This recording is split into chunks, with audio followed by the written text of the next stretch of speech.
Good info channel viewers எல்லாருக்கும் வணக்கம். மக்களே, இன்றைக்கி நம்ம பார்க்க போகிறது உங்களுடைய டே டு டே லைஃப்பில் உங்களுக்கு மிகவும் முக்கியமான ஒரு டாபிக். அதாவது நம்ம குடும்பங்களில் பல குடும்பத்துடைய சண்டைக்கு முக்கிய காரணமாக இருக்கக்கூடிய ஒரு விஷயம் என்னன்னு தெரியுங்களா?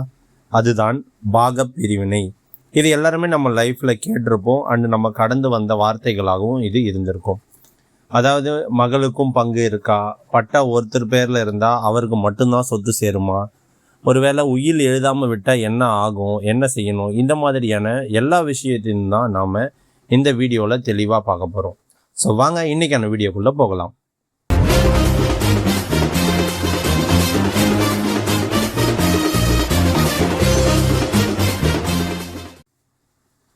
முதல்ல நம்ம ஒரு சொத்தை எந்த காரணத்தாலலாம் இழக்கிறோம் அப்படின்னு ப்ராக்டிக்கலாக இருக்குது பார்த்தீங்கன்னா, பட்டா பெயரில் இருப்பவங்களுக்கு மட்டும் ஓனர்ஷிப் இருக்குது அப்படின்னு நம்மளாம் நினச்சிக்கிறோம். அவங்க மட்டும்தான் உரிமையாளர் அப்படின்னு நம்ம நினச்சிக்கிறோம். அப்படி அது கிடையாது.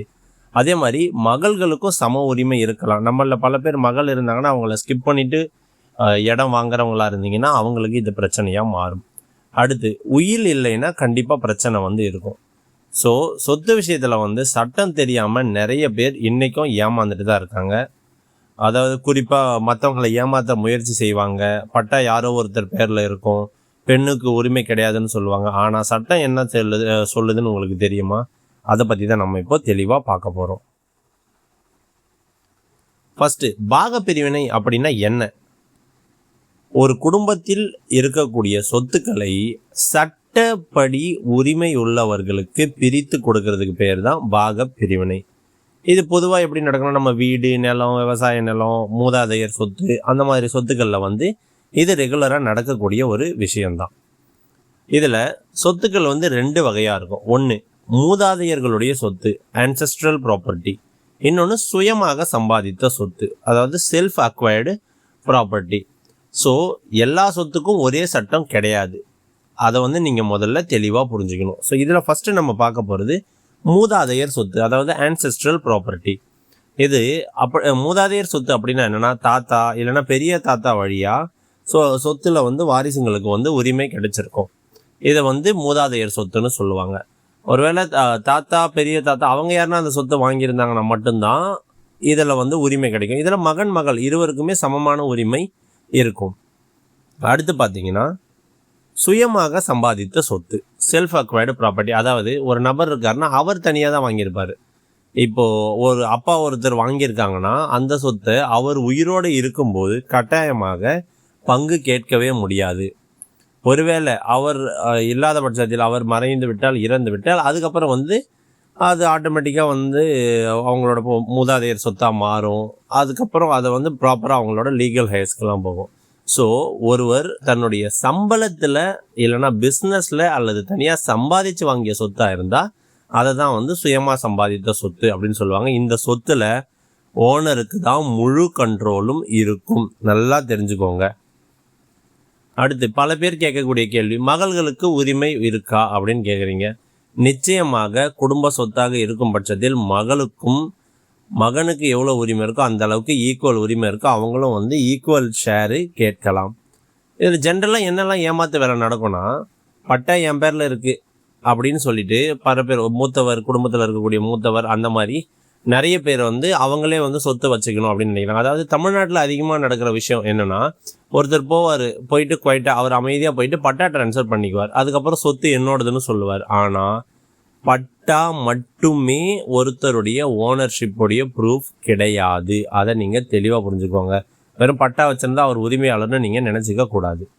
ஸோ ஜென்ரலாக முக்கியமான டாக்குமெண்ட்ஸ், சொத்து உரிமை நீங்கள் நிரூபிக்கணும்னா அதுக்கான முக்கியமான டாக்குமெண்ட்ஸ்லாம் என்ன? அதுவும் கோர்ட்டில் முக்கியமாக எந்த டாக்குமெண்ட் பார்ப்பாங்கன்னா, பேரண்ட் டாக்குமெண்ட், அப்புறம் அதனோட விற்பனை ஆவணம், இல்லை பாகப்பிரிவினை பத்திரம், அண்டு அவங்களோட வாரிசு உரிமை சான்று, அண்ட் ரெவென்யூ ரெக்கார்ட்ஸ், வருவாய் ஆவணங்கள்லையும் எல்லாமே கரெக்டாக வச்சிடணும். பட்டாவும் இருக்கணும். பட் பட்டா மட்டுமே இருந்தால் எல்லாமே செல்லுபடியாகும் அப்படின்னு கிடையாது. ஒருவேளை ஒரு நபர் உயிர் எழுதலை அப்படிங்கிற பட்சத்தில் என்ன ஆகும்? உயிர் இல்லைன்னா சட்டப்படி யாரெல்லாம் அவங்களோட வாரிசுதாரராக இருக்காங்களோ அந்த வாரிசு சான்றிதழ் இருக்க எல்லாருக்குமே ஷேர் போகும். ஒருவர் வில் எழுதாமல் இறந்துட்டா சொத்து ஆட்டோமேட்டிக்காக ஒருத்தருக்கு மட்டும் போகாது, லீகல் ஹையர்ஸ் அவங்களுடைய சட்டப்படியான வாரிசுகள் அனைவருக்குமே அந்த சொத்தில் பங்கானது செல்லும். கோர்ட்டு போகாமல் நம்ம இந்த விஷயத்த முடிக்க முடியுமா அப்படின்னு பல பேர் கேட்டீங்க. நிச்சயமாக முடியும். ஆனால் அதுக்கு அந்த வாரிசுகள் எல்லாரும் ஒத்துக்கிட்டு அவங்க பார்ட்டிஷன் டீட், அதாவது பாகப்பிரிவினை பத்திரம் செஞ்சால் மட்டும்தான் இது பீஸ்ஃபுல்லாக முடியும். இல்லைனா அது பீஸ்ஃபுல்லாக முடியறதுக்கு வாய்ப்பு இல்லை. ரெஜிஸ்ட்ரேஷன் ஆஃபீஸில் போயிட்டு நீங்கள் பார்ட்டிஷன் டிட்டோ, அதாவது பாகப்பிரிவினை பத்திரமோ இல்லைனா விடுதலை பத்திரம், ரிலீஸ் டேட், யாருன்னா ஒருத்தர் நான் இந்த எங்களோட பங்கை நான் விட்டுட்டு வெளியே வந்துடுறேன் அப்படின்ட்டு ரிலீஸ் டேட் பண்ணுறது மூலமாக நீங்கள் லீகலாகவே இதை பிரிச்சுக்க முடியும். அடுத்து நீங்கள் ஒருவேளை யாராச்சும் ஒருத்தர் இதில் கோர்ட்டுக்கு போகணும் அப்படின்னு நினச்சிங்கன்னா என்ன ஆகும்? கோர்ட்டில் போனாலும் சொல்யூஷன் கிடைக்கும். பட் சொத்து கேஸுக்காக ஒன்ஸ் நீங்கள் கோர்ட்டுக்கு போயிட்டீங்கன்னா அது பல வருடங்கள் இருக்கும். இதில் டவுட்டே கிடையாது. அந்த குடும்பம் ஆட்டோமேட்டிக்காக பிரியும்.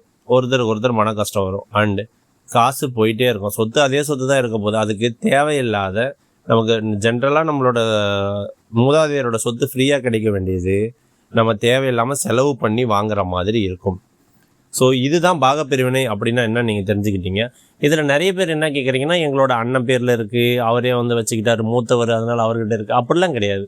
ஒரு சொத்து எப்படி வந்துச்சுன்ட்டு நீங்கள் தேடுற பட்சத்தில், இப்போ உங்கள் அப்பா பேர்லேயே தாத்தா பேர்லேயே இருந்தது, அவர் பட்டா மாற்றி அவர் எத்தனை வருஷம் தான் வச்சுருக்கட்டும், நீங்கள் அந்த எந்த நபருடைய பெயரில் முன்னாடி இருந்துச்சோ அவருடைய டெத்து சர்டிஃபிகேட்டும் வாரிசு சர்டிஃபிகேட்டும் வச்சுட்டு நீங்கள் முறையாக உங்களோட கோட்டாட்சியருக்கு நீங்கள் மனு செய்கிறதன் மூலமாகவே மறுபடியும் உங்களோட உரிமையை நீங்கள் நிலைநாட்ட முடியும். ஸோ அவ்வளோதான் இன்றைக்கான வீடியோ நம்ம பார்த்துட்டோம். இதில் நிறைய பேர் டவுட்டாக கேட்டிருந்தீங்க பாகப்பிரிவினை பற்றி. நீங்கள் கேட்ட எல்லா சின்ன சின்ன கேள்வி தொகுதி தான் நான் இன்றைக்கான வீடியோவாக போட்டிருக்கேன். ஸோ இது மட்டும் இல்லாமல் நீங்கள் இப்போ தான் ஃபர்ஸ்ட் டைம் நம்ம சேனலுக்கு வரீங்கன்னா மறக்காமல் நம்ம சேனலை சப்ஸ்கிரைப் பண்ணிக்கிட்டு இருக்கிற எல்லா வீடியோஸும் பாருங்கள், மற்றவங்களுக்கும் நம்ம வீடியோஸை ஷேர் பண்ணுங்கள். ஸோ இது உங்களுக்கு ஹெல்ப்ஃபுல்லாக இருக்கும்னு நம்புகிறேன். தேங்க்யூ ஃபார் வாட்சிங். நன்றி.